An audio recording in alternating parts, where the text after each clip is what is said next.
Hello everyone, स्वागत है आप सभी का हमारे चैनल जेआरएफ अड्डा पर। आज जैसा आप सभी जानते हो, यूजीसी रीनेट एग्जामिनेशन के जो रिजल्ट्स हैं वो हमारे आउट हो चुके हैं।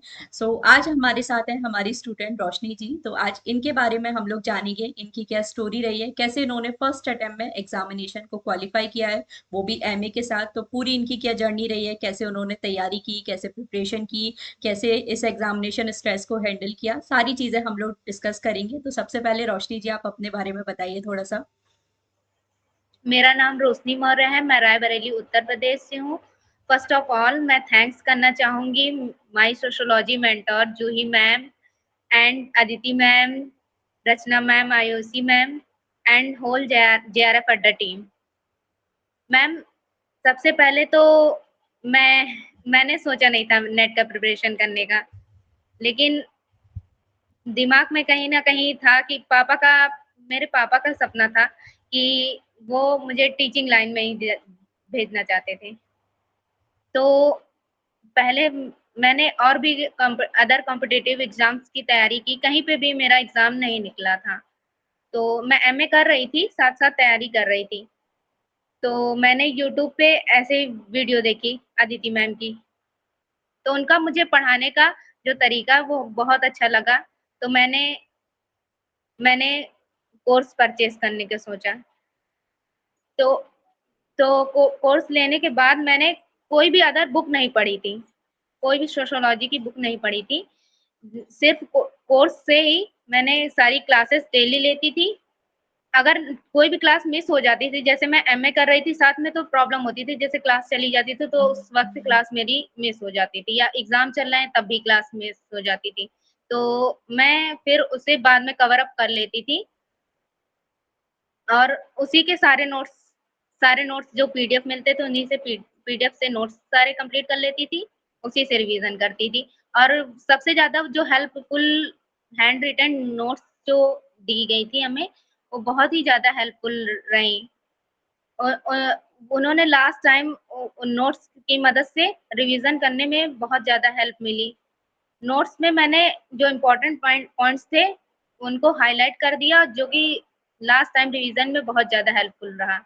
चलो, और तो एक सबसे एक करके ज़्यादा अपन बात कर लेते हैं कि कैसे आपने सारी चीजों को प्रिपेयर किया। तो सबसे पहले बात तो ये आती है कि आपने पेपर वन, मतलब आपने फर्स्ट टाइम ही इस एग्जामिनेशन को दिया है। तो जो फर्स्ट टाइम के चैलेंजेस थे वो आपने कैसे फेस किए, मतलब कि फर्स्ट टाइम में जो प्रॉब्लम आते कि डर लगता है बहुत ज्यादा, होगा कि नहीं होगा। साथ में अभी आप फर्स्ट टाइम, मतलब आप एमए में ही हो अभी, और आपका सोशियोलॉजी का बैकग्राउंड भी नहीं रहा है। तो वो जो चीज है उसको आपने कैसे टैकल किया, मतलब।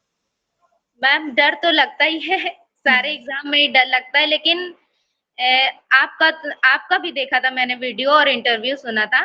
तो उसमें आपने बताया था, आपने भी साथ में परस्यू करते हुए, मैंने और भी लोगों का इंटरव्यू देखा, तो साथ में परस्यू करते उन्होंने किया। लेकिन मुझे ये पता नहीं था कि मेरा होगा फर्स्ट टाइम में। फिर मैंने जब इससे प्रिपरेशन स्टार्ट की, तो कई सारी दिक्कतें आई, क्योंकि मैंने जब नोट्स बनाना मैम स्टार्ट किया था, तो मैं सारा दिन नोट्स ही बनाती थी। क्लास लेने के बाद मेरा काम होता सारा दिन नोट्स बनाना, क्योंकि घर का कोई काम करना नहीं था, सारा काम मेरी मम्मी कर लेती थी। हम्म। तो नोट्स मैं बनाती रहती थी, 10-11 बजे तक रात के नोट्स ही बनते थे। अच्छा। रिवीजन का भी बहुत कम ही टाइम मिल पाता था। तो और आपको प्रिपरेशन में सबसे ज्यादा किस चीज ने हेल्प किया, कि कैसे आप पूरा सिलेबस कवर कर पाए हो, वो आप बताओ बच्चों को।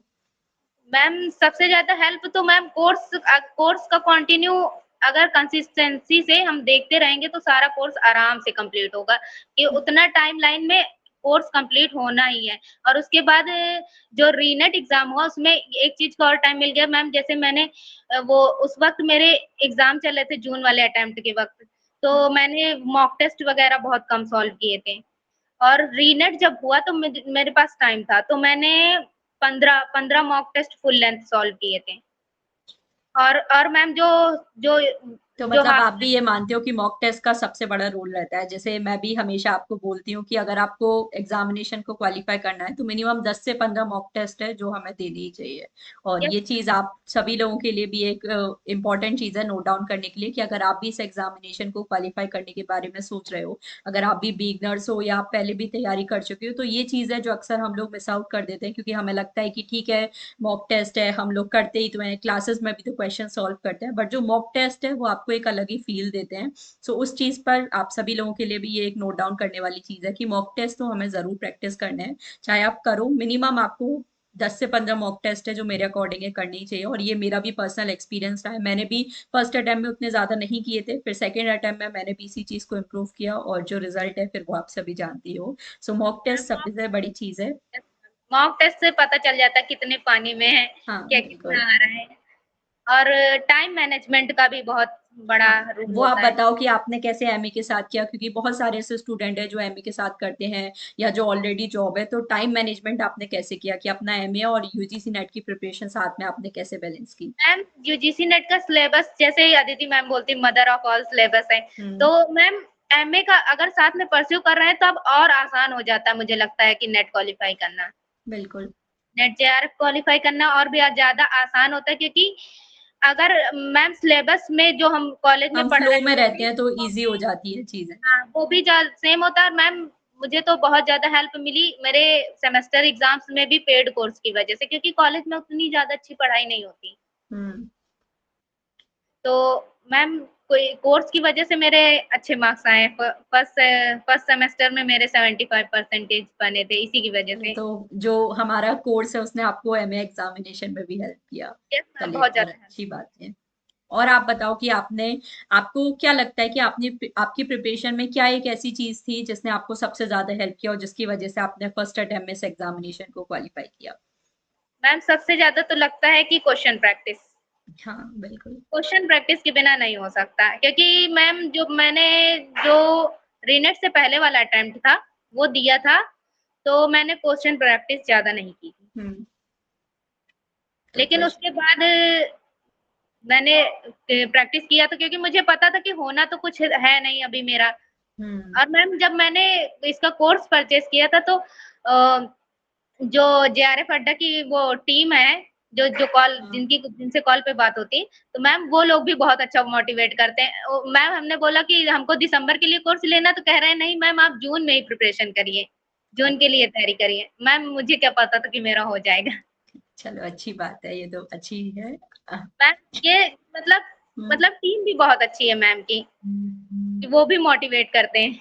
चलो, सो आई होप अच्छा रहा हो। और आप बताओ कि आपको क्या ऐसा लगता है कि ये चीज अभी मुझे थोड़ा सा इम्प्रूव करने की जरूरत है, जैसे अभी आपको जेआरएफ के लिए भी अटेम्प्ट करना है, तो क्या आपको लगता है कि एक ऐसी चीज मुझे इम्प्रूव करने की जरूरत है, या जो बाकी बहुत सारे एफटीआई एस्पिरेंट्स हैं जो रिपीटेडली नेट कर रहे हैं उनका जेआरएफ नहीं हो पा रहा, तो आपको क्या लगता है कि क्या एक ऐसी चीज है जो नेट से जेआरएफ तक हमें ले जा सकती है?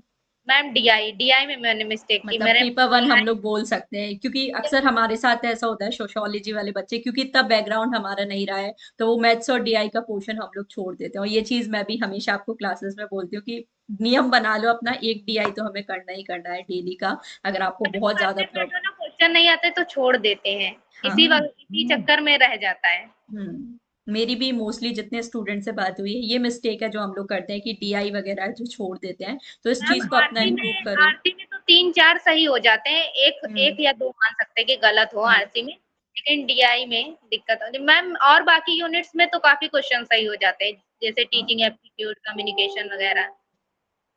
चलो। रिसर्च में भी मेरे क्वेश्चंस गलत हुए थे हम्म। पेपर में। तो और आपको क्या लगता है कि पेपर वन का कितना बड़ा रोल है जेआरएफ क्लियर कराने के लिए? मैम पेपर 1 का तो बहुत बड़ा रोल है, क्योंकि अगर पेपर 1 नहीं करके गए तो मतलब जेआरएफ भूल जाओ। सही।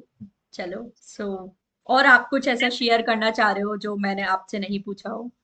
मैम ये बताना चाहती हूँ कि जेआरएफ अड्डा की पेड क्लासेस जितनी अच्छी है उससे ज्यादा मुझे यूट्यूब की मैं क्लासेस पहले ही डिस्क्लेमर दे देती हूँ, मैंने इनको ऐसा कुछ नहीं बोला है कि इनको पेड क्लासेस का प्रमोशन करना है, बट क्योंकि ये पेड स्टूडेंट है तो पेड स्टूडेंट से एक पर्सनली कनेक्ट हो जाते हैं। सो बस इसलिए जब भी लेकिन प्रॉब्लम, मैंने मैम हमेशा मैंने अपने सारे स्टूडेंट्स को बोला है कि जब भी आपको प्रॉब्लम हो तो आप पर्सनली भी मुझे मैसेज कर सकते हो। तो ये चीज़ है, बट मैंने ना अभी ऐसा स्पेसिफिकली नहीं बोला है, सो आप लोग ये ना समझे कि सिर्फ कोर्स प्रमोशन हो रहा है, बट जो भी है वो अपने मन से बता रहे हो, बाकी आप भी देख सकते हो।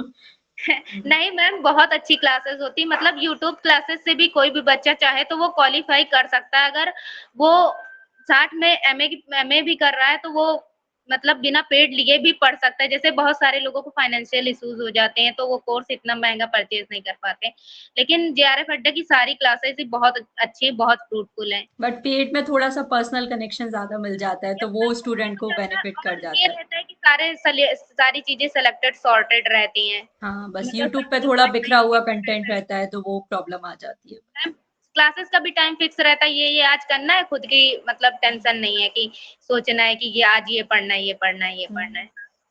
तो ये एक चीज़ रहती है जो शायद यूट्यूब में नहीं मिल पाती। यूट्यूब से भी मैम मैंने लास्ट टाइम में जो हो रहे थे रिवीजन मैराथन, हम्म। मैंने देखे थे, मतलब वो भी बहुत ज़्यादा हेल्पफुल रहे।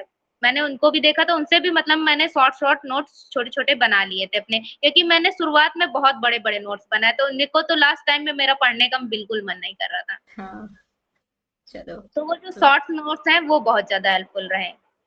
तो और एक कोई ऐसी चीज जो आप एस्पिरेंट्स को बोलना चाहो कि ये चीज आप फॉलो करो तो बिल्कुल आप भी इस एग्जामिनेशन को क्वालिफाई कर सकते हो। मैम सबसे मेन होता है कि कंसिस्टेंसी से मतलब पढ़ाई तो अपनी करनी पड़ेगी, डेली करनी पड़े कड़ी वो डेली पढ़ाई करनी पड़ेगी, लेकिन हम्म। सबसे मेन होता है कि पढ़ाई के साथ-साथ अगर क्वेश्चन नहीं करेंगे, तो ये चीज़ें मतलब मैम शुरुआत में मेरा ये हो रहा था कि मैं क्वेश्चन नहीं प्रैक्टिस कर रही थी। मुझे लग रहा था हाँ, ये पढ़ लिया, हो गया। लेकिन जब क्वेश्चन करने बैठे तो मुझे क्वेश्चन्स सॉल्व नहीं हो रहे थे। हाँ। कम क्वेश्चन्स हो रहे थे, बहुत ज़्यादा मतलब कम, शुरुआत में बहुत कम स्कोर कर पा रही थी। तो क्वेश्चन प्रैक्टिस का भी बहुत बड़ा रोल होता है। सो आई होप आप सभी को रोशनी जी की जो स्टोरी है वो अच्छी लगी होगी, कुछ ना कुछ सीखने को आप लोगों को जरूर मिला होगा।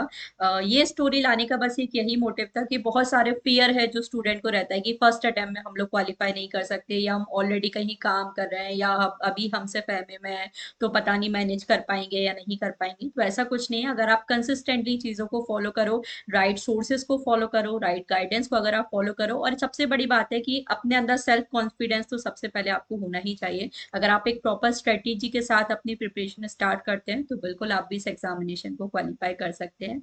सो all the very best Roshni ji, once again congratulation to everyone, and I thank you so hope दिसंबर में ही आप अपना जेआरएफ भी क्वालिफाई करें और एक बड़ा और अच्छा स्कोर है जो हमें आप लोगों का देखने को मिले।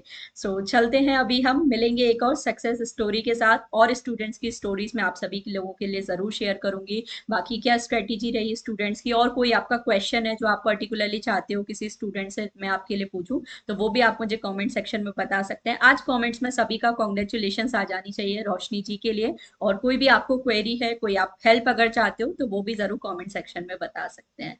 So thank you so much for joining the session. Video को लाइक और शेयर कर देना है, पसंद आए तो कमेंट करके भी जरूर बताना है। Thank you so much for watching. Thank you ma'am.